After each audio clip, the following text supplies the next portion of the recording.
Hello my friends and welcome back to the channel. Today we are finally getting around to doing another Poet Reacts video. I did do one of these before when Millie Bobby Brown filmed a poetry film using I think it was a new Samsung phone or Samsung camera, whatever it was.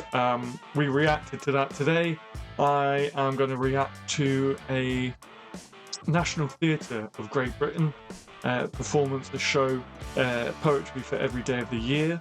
Now, I originally found this video because I was trying to figure out what I was going to discuss on my live streams. If you didn't know, I've started doing live streams every Tuesday, Thursday, and Sunday. And I came across this video and I was about 30 seconds in, and then I realized, actually, no, I'm going to do a react video to this. So I do have my coffee somewhere. I'll have to find that before we get going. I've got a coffee. I got the video ready to go. Yeah, so let's get into it. Hey, here we go.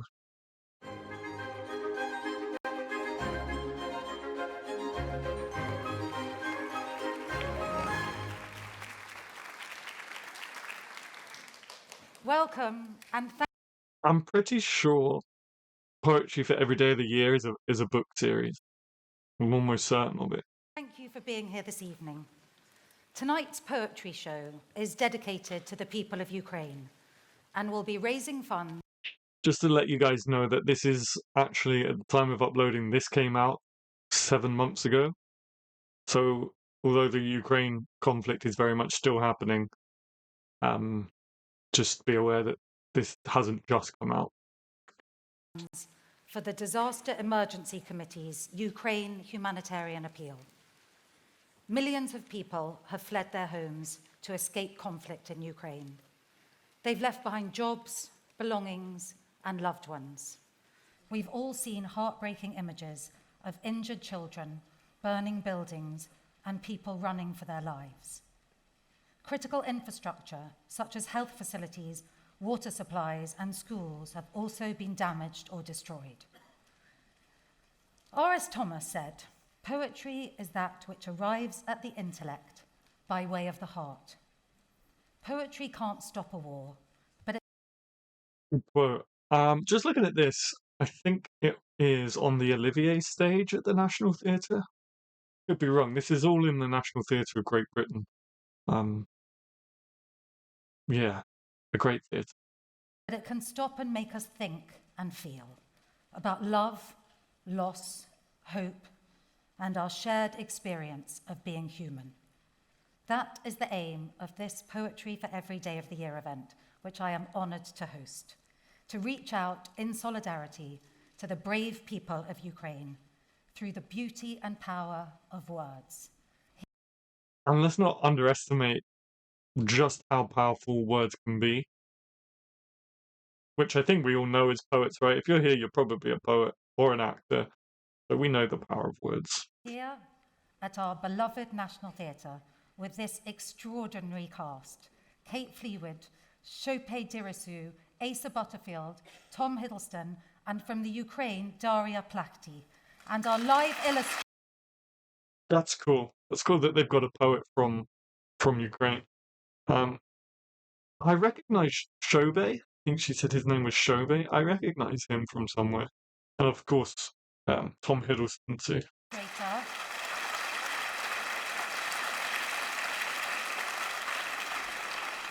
And our live illustrator, Chris Riddell, and we'd love to ask you please now to hold your... That's really cool if they've got an illustrator illustrating for each poem. That'd be pretty cool if that's what they're doing. Applause to the end of the show. Our hope is that the evening will entertain you. In return, we ask that you donate as generously as you can to the Ukraine Humanitarian Appeal, so that in some small way at least, our words may become actions in the fight against oppression. We begin our journey through a year of poetry in January for Martin Luther King Jr. I'm pretty sure Poetry for Every Day of the Year is a book. I think it's even a book series. If I remember rightly, the cover has lots of flora around it. I wonder if that's why she chose that dress. Poetry speaks to us from across the world, but also across time. This poem was written before Martin Luther King Jr. was born by the civil rights activist and writer James Weldon Johnson. He composed these lines in 1900 for a group of students in Jacksonville, Florida, who were celebrating the legacy of what the late President Lincoln had done to end slavery. The words spread from school to school, then state to state, eventually being adopted by the NAACP as their unofficial national anthem. Lift every voice and sing. Lift every voice and sing till earth and heaven ring. Ring with the harmonies of liberty. See, this is my personal preference on how poetry should be performed. Personally speaking, spoken word isn't really my cup of tea. It always feels super aggressive and angry or just hyper politicized. In my experience, I mean, I've had very limited exposure to spoken word because it just doesn't do it for me. This is how I like poetry to be performed. And I guess that's my acting background. For those of you who don't know, I've got an acting background. I was actually part of the National Youth Theatre and stuff like that. So maybe I'm a bit biased, but this is how I think poetry should be performed.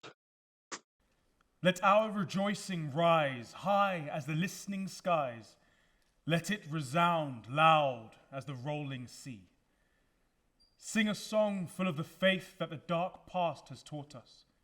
Sing a You hear how he enunciates his T's in every single letter? That's something I struggled with in my acting days. I had to have like specialized coaching because I don't enunciate very well. I've gotten better. Sing a song full of the hope. But yeah, just keep that in mind when you're reading. A song full of the hope that the present has brought us. Present. Facing the rising sun of our new day begun, let us march on till victory is won. Stony the road we trod, bitter the chastening rod, felt in the days when hope unborn had died. Yet, with a steady beat, have not our Steady beat. Notice how I think it's a very good thing to do again.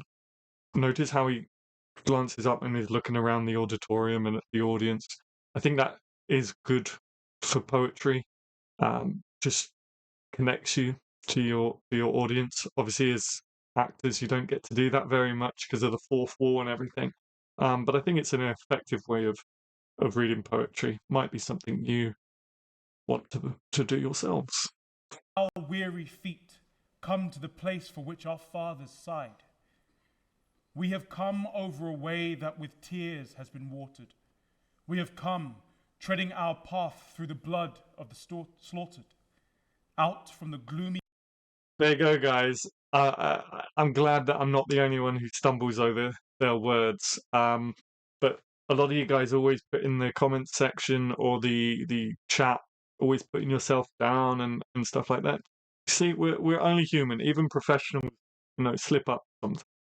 Me past, till now we stand at last, where the white gleam of our bright star is cast.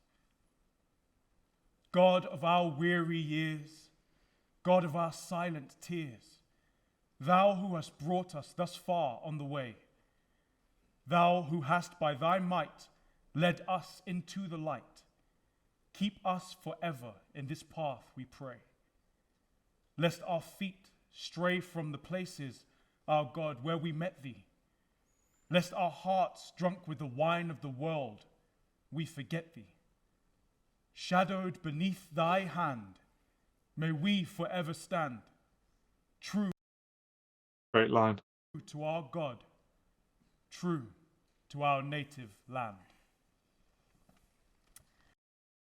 Lift every voice and sing, James Weldon Johnson. That clothing was just chef's kiss. The next poem is by the award-winning contemporary Scottish poet Don Paterson, written almost entirely in rhyming couplets. It's a wonderful poem for January and the rain.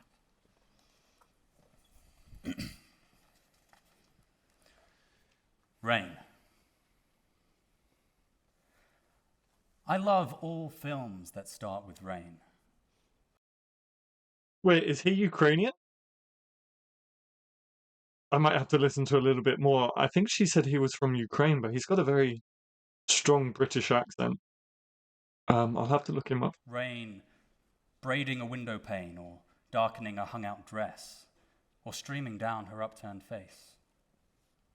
One big thundering downpour right through the empty sky. Sorry, I know I keep pausing, but that looks like the cover poetry for every day of the year. Yeah, I thought it was a series, but that looks like the cover that I remember seeing. Script and score. Before the act, before the blame, before the lens pulls through the frame to where a woman sits alone beside a silent telephone, or the dress lies ruined on the grass, or the girl walks off the overpass. And all things flow out from that source along their fatal watercourse, however bad or overlong, such a film can do no wrong. So when his native twang shows through, or when the boom dips into view, or when her speech starts to betray its adaptation from the play, I think to when we open cold on a starlit gutter, running gold with the neon of a drugstore sign, and I'd read into its blazing line, forget the milk, the blood, the ink. All was washed clean with the flood.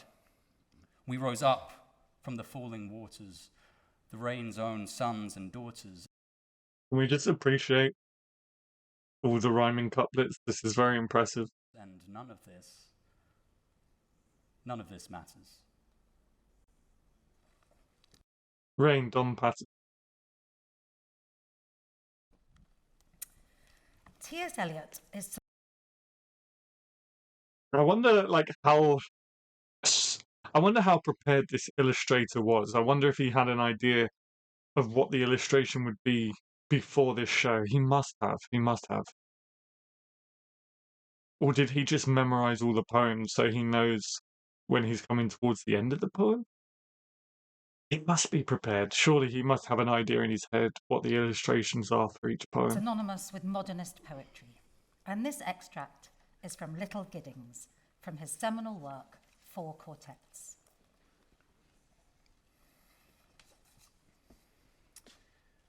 Little Gidding. Midwinter spring is its own season, sempiternal though sodden toward sundown, suspended in time between pole and tropic. Notice how so far they've all been addressing the audience. I think that's a good way to go. When the short day is brightest, Sorry. Although I do understand that if you're going to your first open mic, don't be embarrassed if your head is in the book for the first couple of times. It takes some getting used to until you can start picking people out in the audience. I've also just noticed that there are indeed books on the side, nursery rhyme for every night of the year. So this is from a series of books. I thought it was. with frost and fire, the brief sun flames the ice on pond and ditches, in windless cold that is the heart's heat, reflecting in a watery mirror a glare that is blindness in the early afternoon, a glow more intense than blaze of branch or brazier stirs the dumb spirit. No wind, but Pentecostal fire in the dark time of the year. Between melting and freezing, the soul's sap quivers. There is no earth smell or smell of living thing. This is the springtime, but not in time's covenant. Now the hedgerow is blanched for an hour with transitory blossom of snow, a bloom more sudden than that of summer. Have you? I haven't had much experience with T.S. Eliot. I've only read a couple of his poems, but he definitely has a very distinct voice, doesn't he? Eliot, as well as Tom Hiddleston, obviously. Neither budding nor fading, not in the scheme of generation. Where is the summer? The unimaginable zero summer. If you came this way, taking the route you'd be likely to take from the place you'd be likely to come from. Sorry, I'm just looking at the illustrator again. I wonder, again, I'm just wondering like how much prep went into this beforehand, and I wonder if the actors and the performers like collaborated with the illustrator, and or if he's just doing dramatic pauses. Not that they don't work or anything, just to give the illustrator time to get his illustration done. I'd be interested to know. If you came this way in Maytime, you would find the hedges white again in May with voluptuary sweetness. It would be the same at the end of the journey.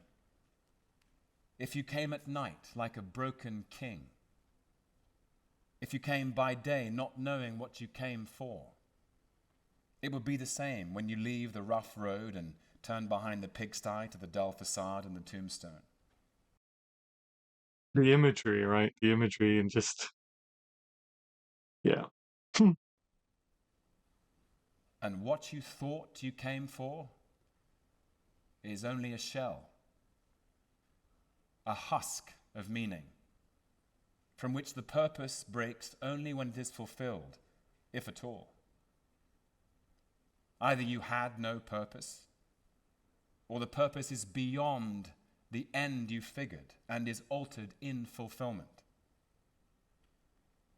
There are other places which also are the world's end, some at the sea jaws over a dark lake, in a desert or a city. But this is the nearest, in place and time, now and in England.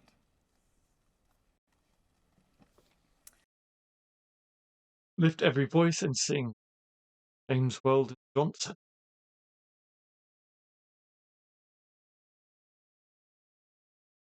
That's very much a T.S. Eliot. It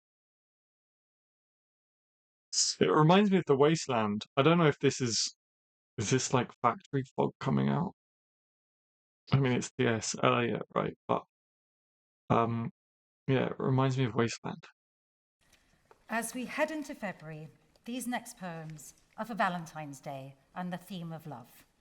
The first one is about longing and is by Carol Ann Duffy. Amazing poet, Carol Ann Duffy. I have a signed book of hers. Great poet, yeah. If you haven't heard of Carol Ann Duffy or you haven't read any Carol Ann Duffy, watch this video, then go out to the bookshop and find some.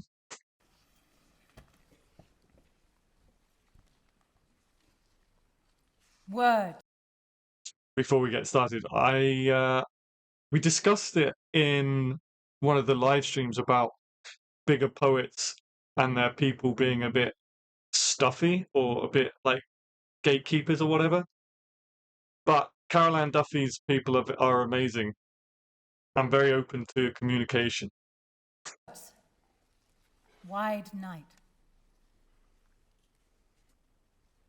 Somewhere on the other side of this wide night and the distance between us, I am thinking of you.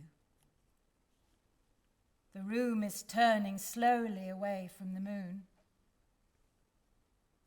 This is pleasurable. Or shall I cross that out and say it is sad? In one of the tenses, I singing an impossible song. Also, Carol Ann Duffy's poetry, at least that I've read, most of all the poems that I've read have always been sort of very down to earth and sort of easy to get along with. So, yeah, definitely go and find one of her books. Of desire that you cannot hear. la, la, la, la. See? I close my eyes and imagine the dark hills I would have to cross to reach you. For I am in love with you. And this is what it is like. Or what it is like in words. Interesting performance. Interesting performance. Words, Wide Night, Caroline Duffy. That's interesting because the poem before that Tom Hiddleston read, I could have sworn it was introduced as a T.S. Eliot poem, but it had a different name under it. I don't know if that was a mistake or I don't know who made that mistake, me or them, but I could have sworn it was introduced as a T.S. Eliot poem. I'm not 100% on that performance. The way she kept, I don't know, stopping and the look in her eyes, it was interesting. I'd have to watch that again at some point. Born in St. Lucia, Derek Walcott felt from an early age that he was destined to become a poet and published his first piece of verse in a local newspaper at the age of 14. By the time he was 20, he had self-published 2 collections of poetry, with his mother covering the printing costs, which he mainly paid back by selling the volumes to friends. She made a good We all know the hustle, right, guys? We all know the hustle. investment. Walcott ranks amongst the finest of 20th century poets and went on to win the Nobel Prize for Literature. Helena Bonham Carter There you go. So if you're ever feeling down about self-publishing, there you go. There's a good story for you. was going to be with us this evening, but as she's still filming in Ireland, she's kindly shared this. It comes with advice for after a heartbreak. It's quite a gift. That's a shame she couldn't be there, but I'm really hoping she's still going to read the poem in whatever we're about to see. The time will come when, with elation, you will greet yourself arriving at your own door, in your own mirror, and each will smile at the other's welcome and say, "Sit here, eat." You will love again the stranger who was yourself. I don't know if the birdsong is added in, but it's a nice touch. Give wine, give bread, give back your heart to itself, to the stranger who has loved you all your life, whom you ignored for another, who knows you by heart. Take down the love letters from the bookshelf, the photographs, the desperate notes. Peel your own image from the mirror. I think we can all relate, guys, can't we? Sit. Feast on your life. Love After, Derek Walcott. I like that. I might have to make a note of that. Yeah, I think we can all relate to that one, can't we, guys? Sometimes love appears in the oddest and most improbable of places. Coupling.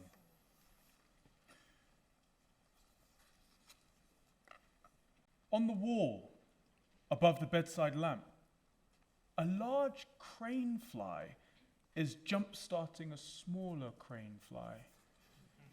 Or vice versa. They do it tail to tail, like Volkswagens.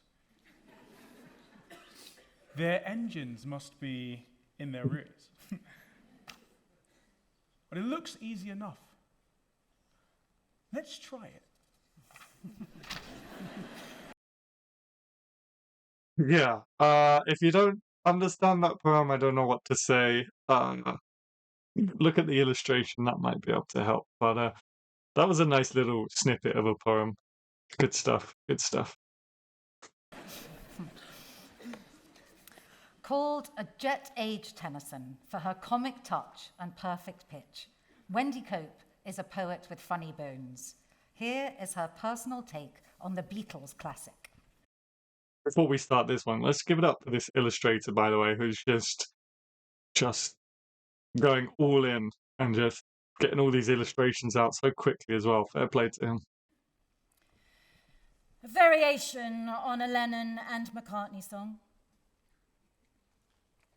Love, love, love. Love, love, love.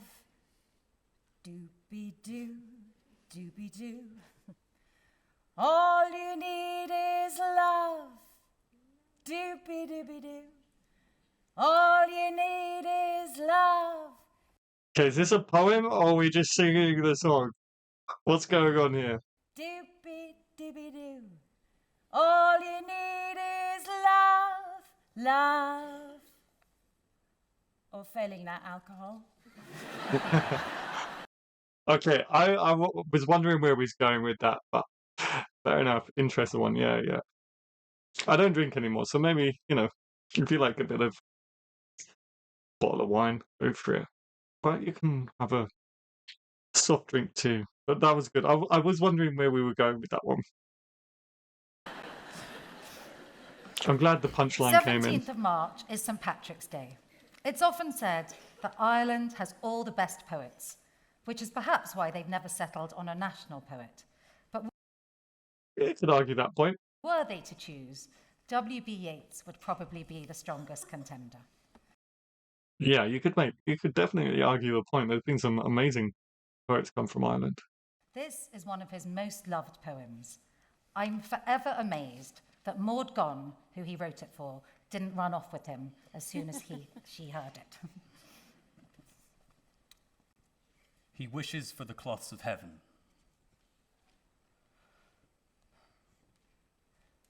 Had I the heavens embroidered cloths, enwrought with golden and silver light, the blue and the dim and the dark cloths of nights and lights and half-light, I would spread the cloths under your feet. But I, being poor, have only my dreams. I have spread my dreams under your feet. I'm definitely going to have to look this guy up because I'm sure she introduces him as from Ukraine. Whether that means he was working in Ukraine and came over for this, or he's Ukrainian, but he's definitely got a British accent, right? Tell me I'm not wrong. Tread softly, because you tread on my dreams. Yeah, that's actually quite a popular one of his. I like that. While this evening is dedicated to the people of Ukraine, Yeah, and let's not forget that, if you feel inclined, I'm going to check the description of this video afterwards. Or the link to the original video will, of course, be in the description so you can watch it uninterrupted. And if there is a link to a specific donation link, then I'll also leave that in my description as well. I've deliberately not devised an entire evening of war poetry. But this poem, I think that's good, actually. I think that's nice. Not that our attention shouldn't be brought to war, but I think it's kind of nice that there's a different vibe to it and love poems and stuff like that. Am I making any sense? I just think it's nice that it wasn't all war stuff. stands out for its poignancy. I'm sorry, I'm kind of gutted that I didn't get to see this in person. I would have loved to have seen this live. In 1915, Edith Wharton was compiling a collection of First World War poems to raise money for refugees. This was Yeats's contribution. Yeah, another one. On being asked for a war poem, I think it better that in times like this, a poet's mouth be silent. For in truth, we have no gift to set a statesman right. He has had enough of meddling. Who can please a young girl in the indolence of her youth, or an old man upon a winter's night? Interesting. How do you guys feel about that? About a poet being silent during times? I think we live in an age where everyone has a loud opinion these days. So, different times, right? He obviously wrote this during a different time, but how do you guys feel about a poet not needing to make a statement during certain world events? Oh, that was it. Sorry, I completely ruined that. I didn't realize that was the end. My bad.